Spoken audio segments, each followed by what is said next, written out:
How to set up email on Android.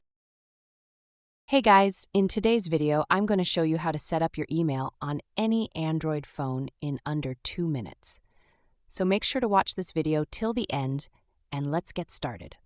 Setting up email on Android is actually super simple, whether you're using Gmail, Outlook, Yahoo, or even a custom domain.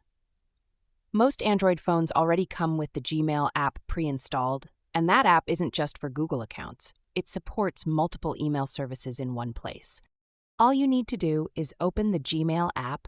From there, just choose your email provider and sign in with your credentials. The app does most of the configuration automatically, so you don't have to worry about server settings or ports unless it's a work email with custom details. Once you're logged in, you'll start getting your emails instantly.